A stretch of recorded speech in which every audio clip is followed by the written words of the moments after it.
Olá pessoal, olá a todos. Iremos então o professor Rodrigo Eberhardt, Televestibulares. Vamos falar sobre questões finais de ciências da natureza e suas tecnologias. Então vem com a gente, vamos destrinchar essas questões, vamos lá.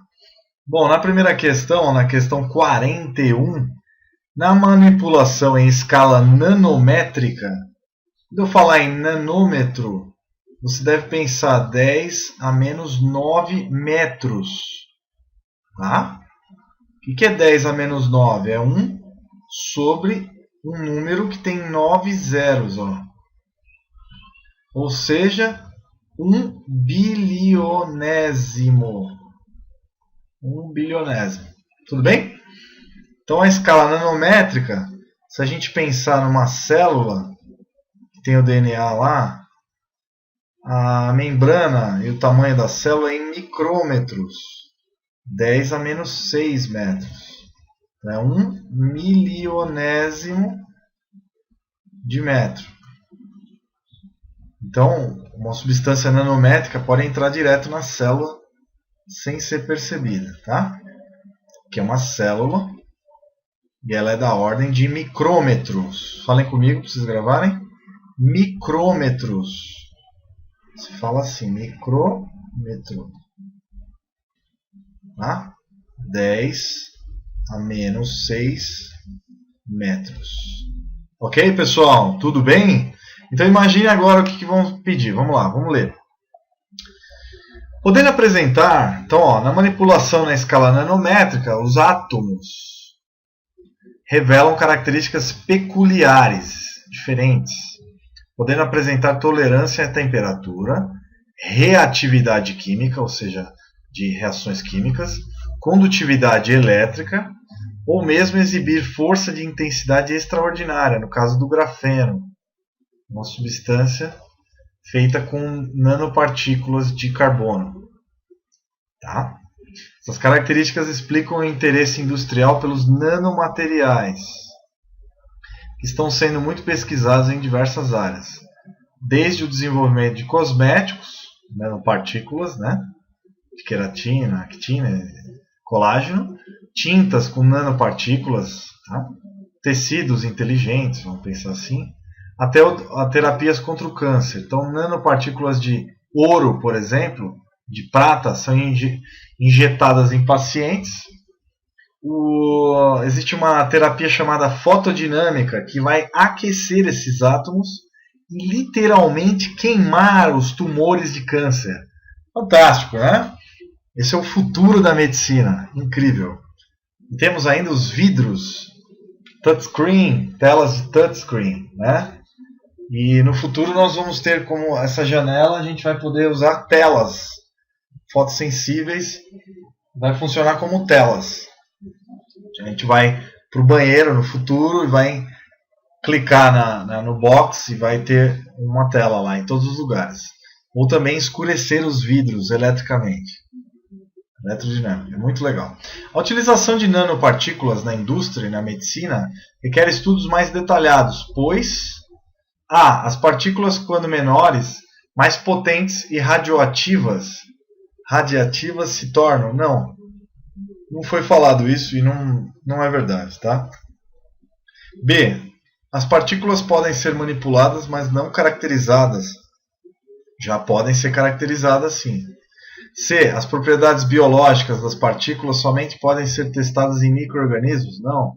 Laboratórios, substâncias inorgânicas, enfim.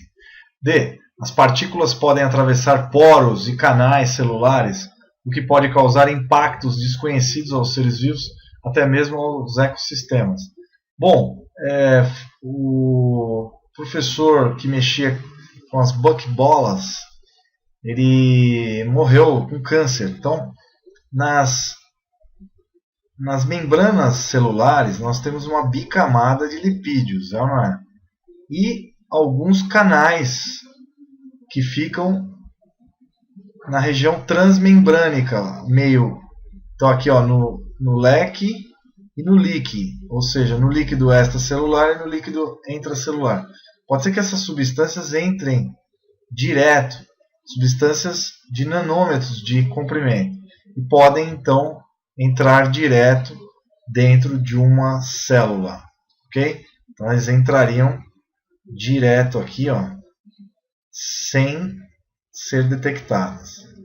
Poderiam acarretar problemas no DNA, levando a mutações genéticas desconhecidas até o momento. Tudo bem? Então existe um perigo, mas existem maneiras da gente se precaver usando materiais que não necessariamente vão causar algum problema de saúde. Beleza? Na questão 42, depois vamos fazer aula sobre nanotecnologia, tá? Que o mundo se abriu agora à nanotecnologia. Eu estou lá na UFABC, fiz mestrado fiz uma pós-graduação na USP, o Lato Sensu, depois vou fazer o mestrado na USP, mas estou fazendo ciência e tecnologia na UFABC, tem já um super pós-graduação na área de nanotecnologia. Recomendo a todos que gostam de engenharia de materiais, de física e de química, a ir lá conhecer. A grande faculdade novíssima, né? O FABC aí com poucos anos de vida, aí já entrando já entre as grandes do Brasil, como a Unicamp, como a USP, a Unifesp, o FMG, o FRJ e o FRGS, já está entre as melhores. Né? Bom, vamos lá. O cultivo de camarões de água salgada vem se desenvolvendo muito nos últimos anos na região nordeste do Brasil. Em algumas localidades, passou a ser a principal atividade econômica. Santa Catarina, em alguns locais, né? Nordeste também, grande produção de camarões, né? Uma das grandes preocupações dos impactos negativos dessa atividade está relacionada à descarga, sem nenhum tipo de tratamento, dos efluentes dos viveiros diretamente no ambiente marinho. Dá uma olhada aqui nos viveiros, ó. Você tem aqui os viveiros, são essas regiões aqui, os viveiros, né, cheios de camarões, né? E esses líquidos podem ser jogados em outros ambientes aquáticos sem tratamento. Aqui, por exemplo, me tira aqui essa água ela é rica em compostos fosfóricos, né, em substâncias com fósforo, cálcio, né, e amônia, que é um problema muito sério. A amônia causa então uma intoxicação, é tóxico para as células dos seres vivos e para nós também. Em grande quantidade na água, vai causar o que a gente chama de eutrofização. Eutrofização da água, que é o aumento de nutrientes no ambiente aquático. Ambiente aquático. Tá? E esse ambiente ele pode estimular o aumento de micro-organismos, o que vai causar uma série de problemas. Tá? É bastante sério isso e diminui a quantidade de oxigênio, causa uma diminuição na quantidade de oxigênio na água e grande mortalidade de animais, o que causa um grande impacto ambiental. Tem um grande impacto ambiental. Grande IA ambiental. Beleza? Tudo bem até aqui, meus queridos? Maravilha. Então, ó, aumenta o número a quantidade, vamos melhorar aqui, quantidade de nutrientes, aumenta o crescimento, a reprodução de micro-organismos, bactérias principalmente. As bactérias vão gastando o oxigênio, diminuindo a quantidade de oxigênio na água, no ambiente aquático, e causam N problemas. Beleza? Então aqui alguns exemplos da carcinicultura, que é a cultura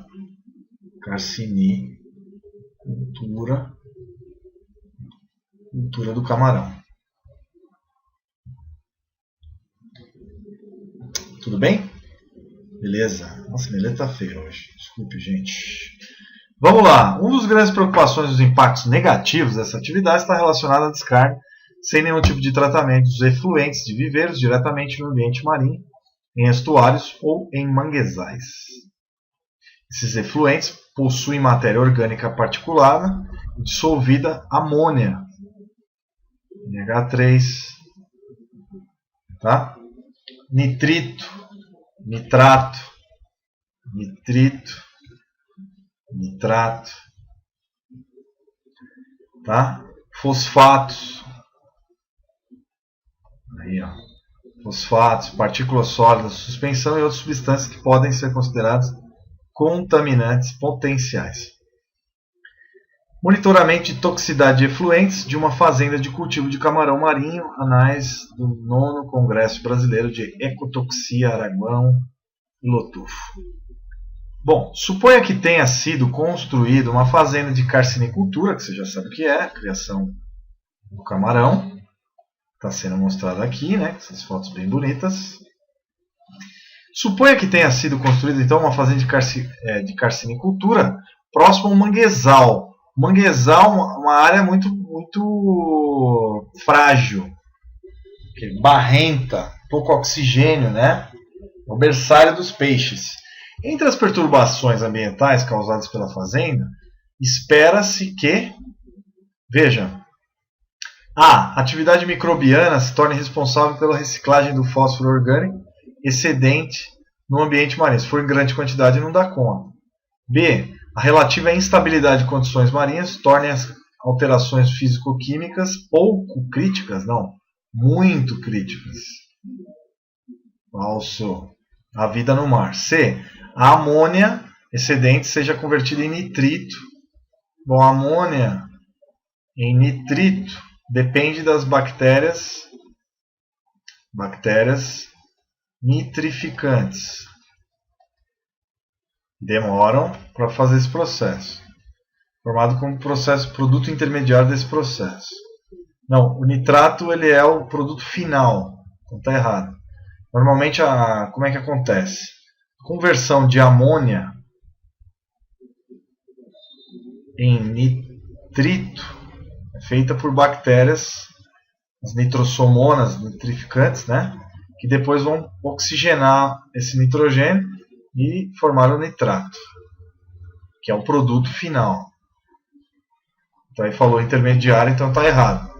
O C é o produto final, não o produto intermediário. D. Os efluentes promovam o crescimento excessivo de plantas aquáticas devido à alta diversidade de espécies vegetais permanentes no manguezal. O manguezal tem baixa diversidade de plantas. Não muitas, tem bastante, mas não muitas, tá? E eles não se adaptam tão rápido, então tem um problema sério. E o impedimento da penetração da luz, que vai causar um escurecimento da água. Tá? Você pode ter um escurecimento da água. E suspensão vem a comprometer a produtividade primária. Produtividade primária é a fotossíntese. Então vamos fazer vamos fazer então uma. Vamos imaginar que, tá vendo essa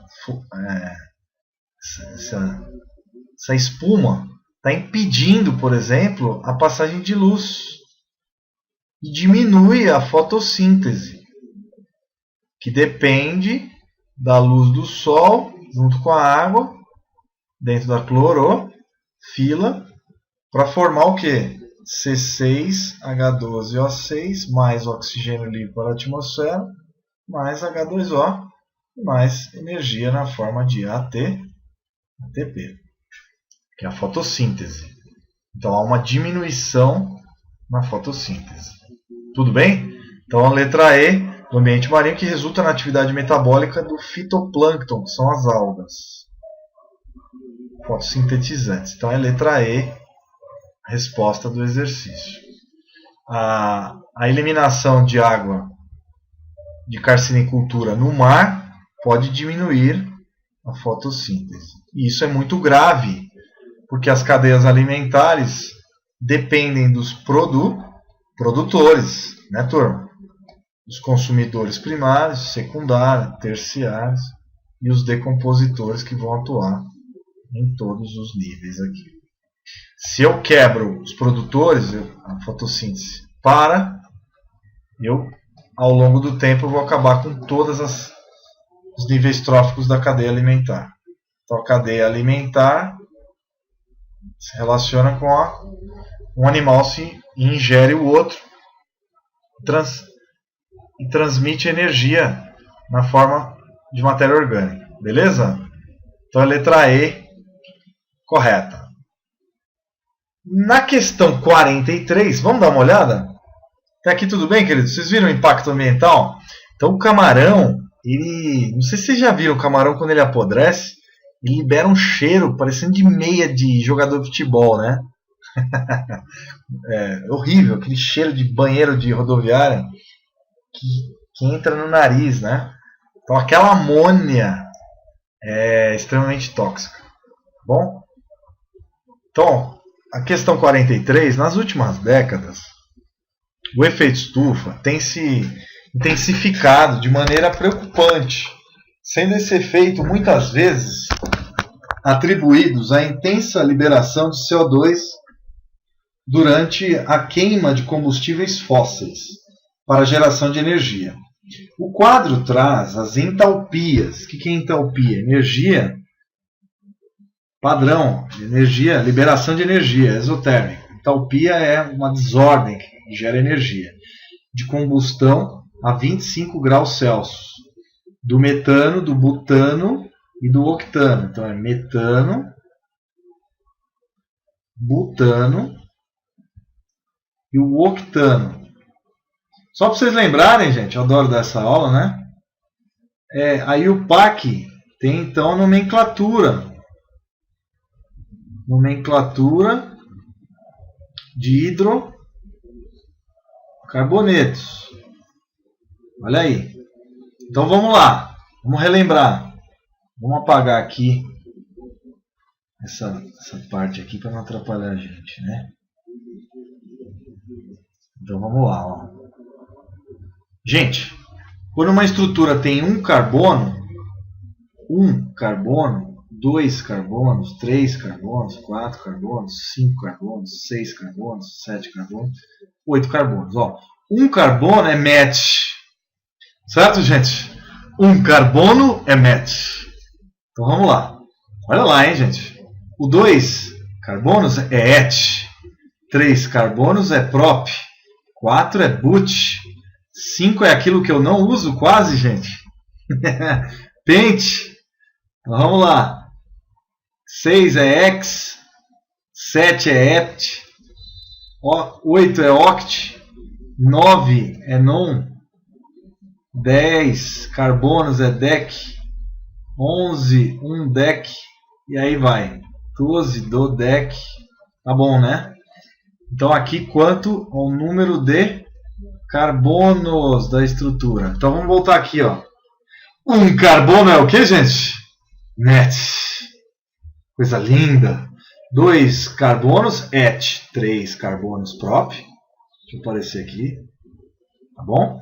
Então lembra sempre que os que mais caem na prova é o de 1 carbono, met. 2 carbonos, et. 1 carbono, met. 3 carbonos, prop. 4 but. 5 pent. 6 hex. 7 et. E 8 oct. Os que mais caem. 9 non. 10 dec. 11 um dec. 12 dodec. E aí vai. Bom, metano. De onde vem essa palavra? Met quer dizer que tem quantos carbonos? 1. But. Quantos? 4. Oct. 8. Então, ó. Primeiro met. Depois... brincadeira para gravar, hein? Brincadeira, hein, gente? Vamos voltar aqui, ó. Primeiro met, depois faz... E hidrocarboneto é o quê? Hidrocarboneto termina em O. Então é metano, CH4. Com C, com simples ligações. O que é AN? AN, somente o que? Simples ligações. Claro, queridos? E assim sucessivamente. Butano, octano e aí vai. Beleza? Que maravilha! Então está mostrando metano, butano, octano. Fórmula molecular CH4, C4H10, C8H18. Massa molar, gramas por mol. Mol é 6 vezes 0,2 vezes 10 a 23 qualquer coisa. Aqui no caso, átomos. Né? Moléculas. Pode ser moléculas também. 16, 58, 114. Mais pesado é o octano, a intermediária é o butano e a mais leve é o metano. É o gás, né? É o gás, né? É o metano, hein? Também liberando. Gás do lixo também, né? Aqui a entalpia é 25 graus Celsius. Entalpia é energia produzida por mol. Menos 8. Ó, por que é menos aqui? Porque a energia é exotérmica. Energia negativa é exotérmica. Beleza? Positiva é endotérmica. Maravilha! Então é liberação de energia, né, professor? Isso, através da combustão. Não, combustão. Uma aula, a gente brinca um pouquinho para você não dormir aí. Vamos lá. À medida que aumenta a consciência entre os impactos ambientais relacionados ao uso da energia, cresce a importância de se criar políticas de incentivo ao uso de combustíveis mais eficientes. Nesse sentido, considera-se que o metano, o butano e o octano sejam representativos do gás natural, do gás liquefeito GLP, gás natural, e da gasolina. Ó. Então eu tenho aqui a gasolina, o gás natural metano e o gás líquido, o gás de botijão, né? Botijão. Beleza. Então, a partir dos dados fornecidos, é possível concluir que, do ponto de vista da quantidade de calor obtida por mol de CO2 gerado, a ordem crescente desses três combustíveis é... Então, só vou começar a analisar a primeira fórmula. Ó, metano, a combustão dele vai gerar o quê? CO2 e água, né? Então, o que a gente pode pensar aqui? Ó? Pensa comigo. A gente pode pensar nessa liberação dessa maneira. Ó. CH4 mais duas moléculas de oxigênio vão formar o CO2 mais duas moléculas de H2O. H, tchu-tchu, e vão liberar uma grande quantidade. Aqui, ó, só um carbono, ó, porque aqui só tinha um carbono, certo? Bom, no caso do butano, o que eu vou ter? C4H10 mais 3N, N é o número de carbonos, mais 1 sobre 2. Oxigênios, combustão, CO2 mais água, é ou não é? Vamos balancear então essa forma. Quantos carbonos eu tenho aqui, queridos? Vamos apagar aqui do lado. Ops.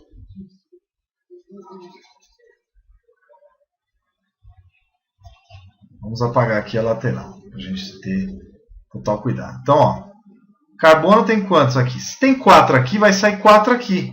Então eu já sei quantos mols de CO2 que eu vou ter. Aqui eu vou ter 1 mol de butano para 4 mols de CO2. 1 mol de metano para 1 mol de CO2. E aqui vai dar 4 vezes 3, 12. Então vai dar 13 sobre 2 oxigênio. Só para vocês saberem, tá? Vai ficar assim. Bom, mais aqui vai dar 5. 5 vezes 2 dá 10. Aqui 13 vezes 2 dá 26. Aqui 4 vezes 2 vai dar 8 oxigênios. Mais 5, que dá 14. Né? Aí a gente tem que bater aí os valores, né?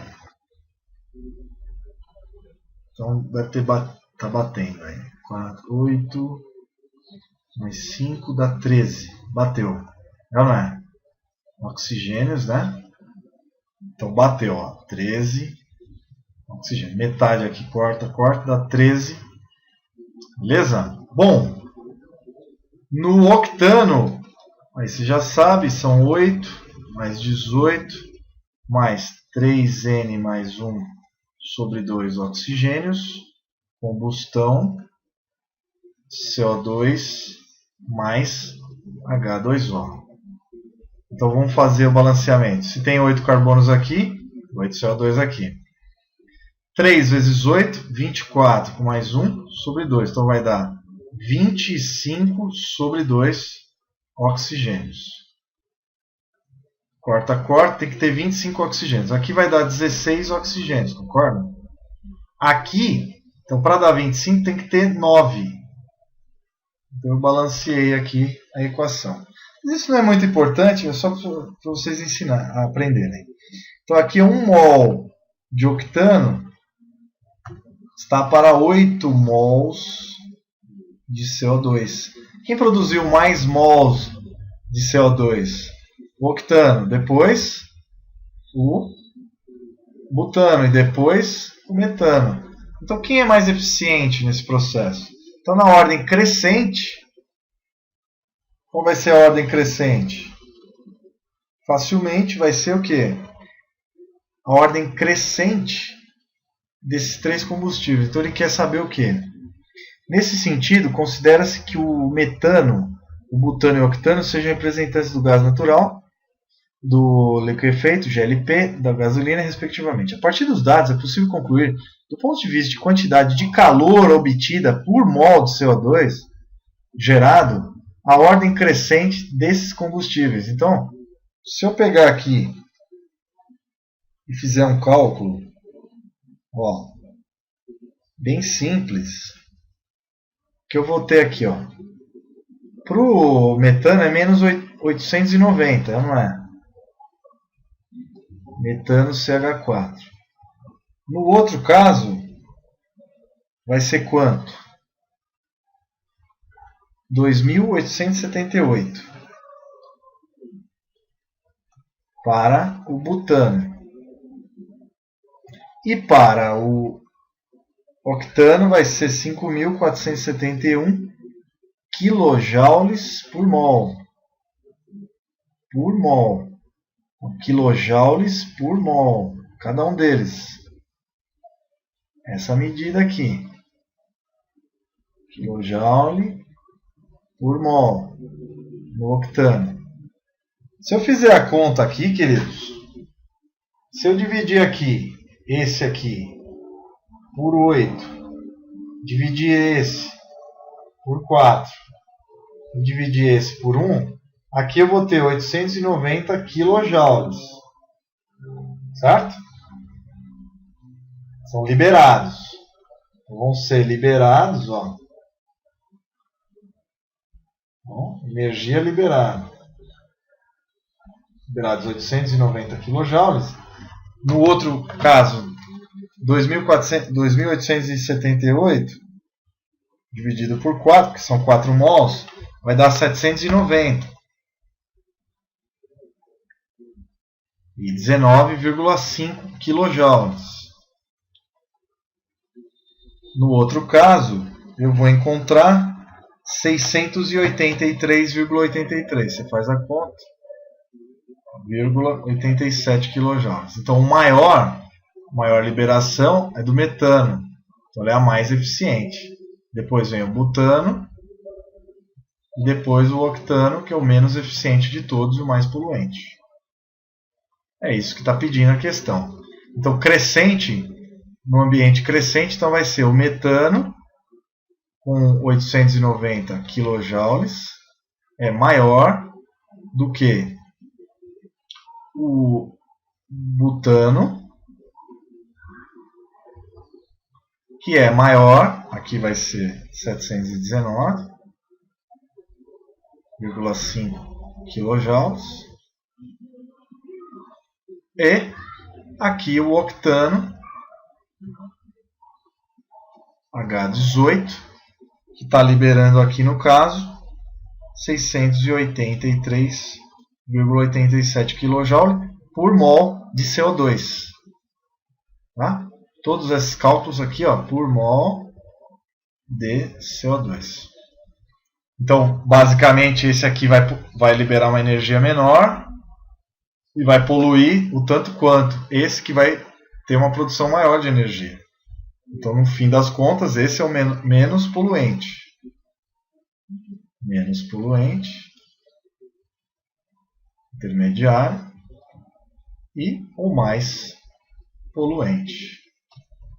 Tudo bem? Então, a resposta é letra A. Chegamos à resposta, letra A. Ambiente crescente de energia desses três combustíveis. Ele quer saber, ó, é possível concluir que do ponto de vista de quantidade de calor e energia, né?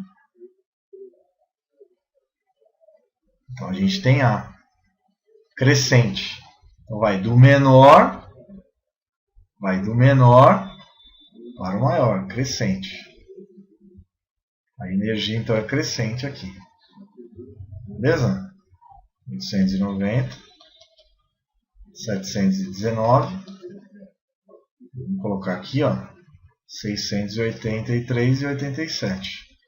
O crescente é a gasolina, depois o butano, depois o metano. Tá? Foi claro? Então é letra A, de amor, de carinho, grande. Vamos continuar a questão, a resolução. Para a gente já ir quase finalizando a questão, vamos lá. Regra dos nós, hein? Agora é física. Regra dos nós. Ou lei dos nós. Lei dos nós. Ou lei do nó. Parte de eletricidade. Vamos lá. Física elétrica. Vamos lá. Questão 44. Vamos detonar então. Questão de física. Vamos lá, queridos. Considere a seguinte situação hipotética.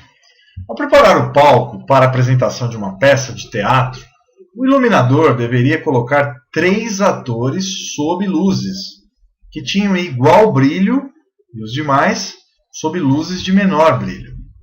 O iluminador determinou, então, aos técnicos que instalassem no palco 8 lâmpadas incandescentes, com a mesma especificação, L1 até L8, são 8, interligadas em um circuito com bateria conforme mostrado na figura. Então, dessa maneira, né?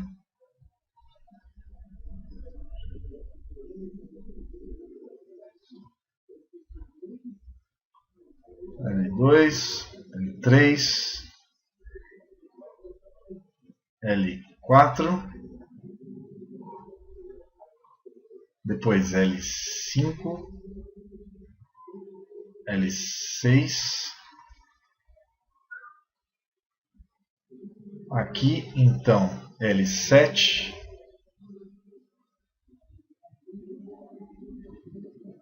L8, né? E finalizamos o circuito, que é a bateria, né? O gerador. Muito bem, aqui é a corrente elétrica nesse sentido. Nessa situação, quais são as 3 lâmpadas que acendem com o mesmo brilho por apresentarem igual valor de corrente nelas, sob as quais devem se posicionar os atores? Primeira coisa que você tem que lembrar, o que é corrente? Intensidade da corrente elétrica. Primeiro, é a quantidade de elétrons, de cargas, que passam no fio condutor por segundo. Então, é a quantidade de cargas pelo tempo. Certo? Cargas, ou carga, pelo tempo, em segundos. Beleza? E é dado em amperes. Então, você tem elétrons que vão sair da bateria e vão passar por aqui, por aqui, por aqui, tá? Cada pontinho desse é chamado de nó. Nó. Que é uma intersecção entre os fios. Aqui não é um nó. Aqui é um nó. Mais um nó. Cada nó, pela lei de nós, se você tem um fio que tem uma corrente incidente e tem uma bifurcação entre os fios, a corrente que passa em cada um deles é a metade da inicial. Aqui, então, se tem mais uma bifurcação, é a metade, é um quarto. E assim sucessivamente. E claro, meus queridos?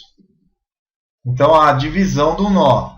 Então, por lógica, pela lei dos nós, é igual a I sobre 2 e I sobre 2.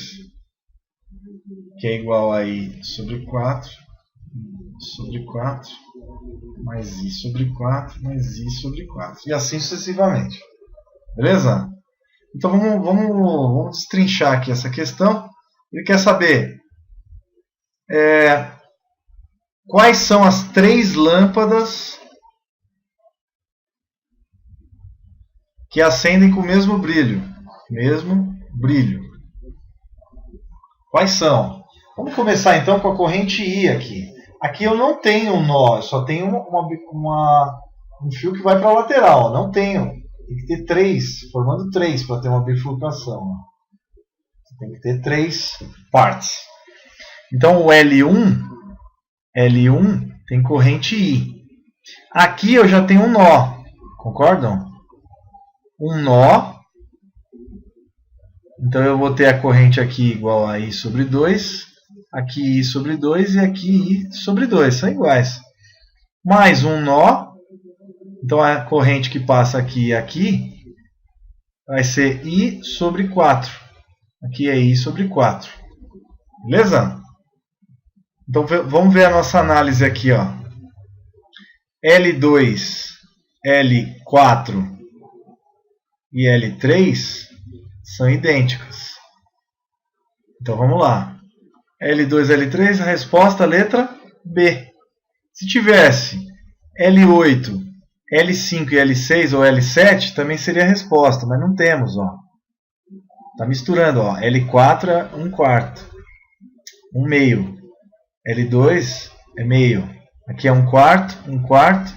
Ó, aqui as correntes pela cor. Ó. Vamos fazer pela cor, são iguais. Ó. L5 está aqui, é 1 sobre 4. L7 é 1 sobre 4, estão iguais. Mas L2 é metade, então está errado, está errado, está errado. L1 é I, L2 e L3 valem meio. Meio I. Então a resposta correta é letra B de bola. Eita, exercício bonito! Resposta, letra B de bola. Vamos para 45, finalizar esse exercício. Tudo bem, queridos? Física é linda, né? Tá todo mundo entendendo? Se não tiver, manda a dúvida lá para a rede social, para o Facebook, tá? Vamos continuar então. O álcool hidratado utilizado como combustível veicular é obtido por meio de destilação fracionada de soluções aquosas, fracionada que você vai fracionar em várias partes. Tá? Então vamos lá. Aquosas geradas a partir da fermentação de biomassa. O álcool hidratado é feito a partir da fermentação alcoólica. É ou não é? Então, a glicose, através da Saccharomyces cerevisiae, né, vai se transformar em CO2 e álcool, C2H5OH, etanol, Et, 2 carbonos. Tá? Você tem aí o etanol. Muito bem, sem uma rápida passagem. Durante a destilação, o teor de etanol da mistura é aumentado até 96%. O teor da mistura é aumentado até 96% em massa. Considere que uma usina de produção de etanol 800 kg de uma mistura de etanol mais água. Então, 800 kg de mistura. Então, isso aqui eu vou chamar de mistura inicial. Mistura inicial. Bem? Com concentração de 20% em massa de etanol. Ó, de etanol. 20% de massa de etanol. Depois a gente vai achar. Sendo... Tá? Então, 20% em massa de etanol foram destilados. Então, o restante vai ser de água. Concorda? O álcool é hidratado. Com obtidos 100 kg, então, ó, mistura... Aqui é o destilado, né? Então vamos lá, vamos anotar aqui o destilado. Destilado. Olha só o que nós vamos ter. Ele diz, sendo obtidos 100 kg, tá? 100 kg de álcool hidratado a 96% em massa de etanol. Então, 96% etanol, que vai dar, então, ó, de 100 quilos eu já vou ter de cabeça 96 quilos do álcool em massa, tá? Em massa de etanol. A partir desses dados, é correto concluir que a destilação em questão gerou um resíduo, uma concentração de etanol em massa igual a quantos por cento? Ele quer saber o resíduo, uma concentração de etanol em porcentagem. Vamos analisar inicialmente. 20% de 800 vai dar 160 kg. Já fiz o cálculo aqui, ó, 160. E, por consequência, o restante, 640 kg. Então, essa é a mistura inicial. Agora, pensando aqui na continuação, você tem a mistura inicial, né? Depois o destilado. Concordam que se ele falou que é 96% de álcool, olha lá, 96% em massa de etanol. Veja, se é 96%, quanto faltam para 100? 4. Então eu coloco aqui, ó, 4%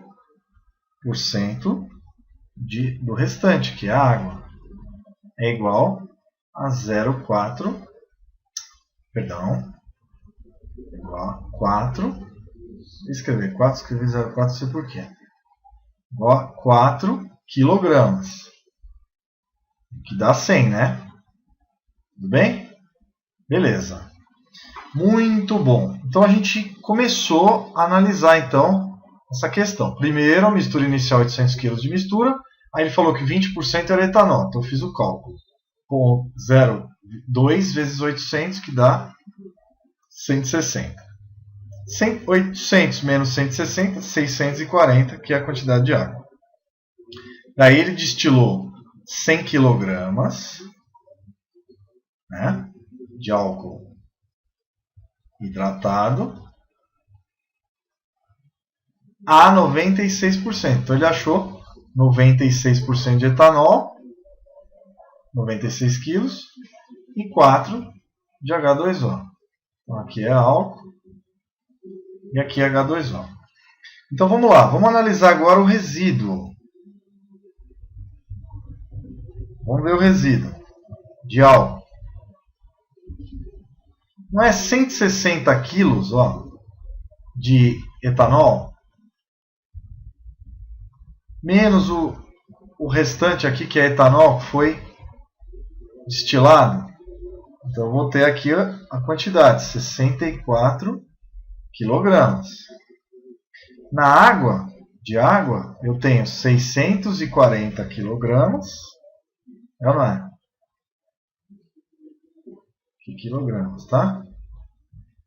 Quilogramas menos 4 quilos. Então, vou encontrar 636 quilogramas.